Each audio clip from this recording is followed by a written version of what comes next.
nalungkot ako dahil hindi katanggap-tanggap itong naging desisyon ng Court of Appeals. In-affirm niya yung desisyon ng RTC.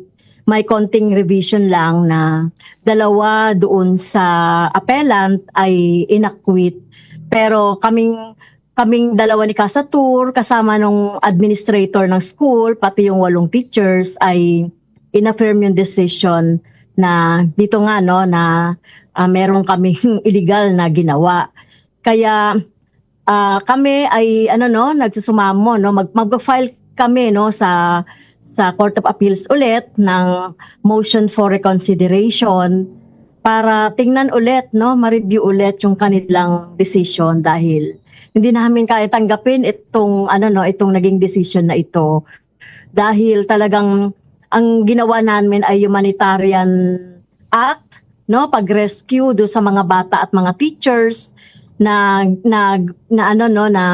nasa bingit ng emergency situation, nasa bingit ng kamatayan, no, na kung hindi natin ginawa 'yon, yung pagtulong o pag-rescue sa kanila ay baka may namatay.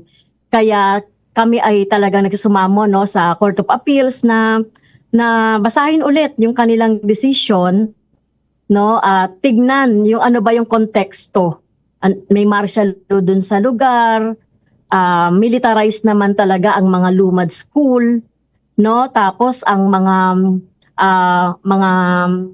authorities na dapat na tumulong sa kanila ay hindi talaga nakatulong. Sana maano ito no ng Court of Appeals.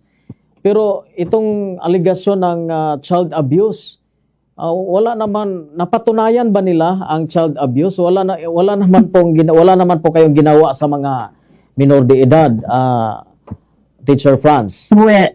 Yes, wala naman tayong ginawang masama. In fact, talagang nilayo natin sila based dun sa kanilang request, no? Ang request talaga nila tanggalin sila dun sa lugar dahil talagang yung paramilitary group doon ay gusto silang saktan. Kaya nilayo sila. Kaya ang gusto sana natin ay makita ito, no? Makita ito ng ating ng ating Court of Appeals at yung sinasabing child abuse na nakalagay doon, other forms of child abuse. Ano daw ang sinasabi doon, pinalakad daw namin sa dilim yung mga bata, gutom, umuulan, 'di ba? Kaya hindi naman kami yung gumawa noon kasi syempre yun ang dadaanan nila papunta doon sa kalsada na kung saan kami ay nag-aantay para sila ay ma-rescue.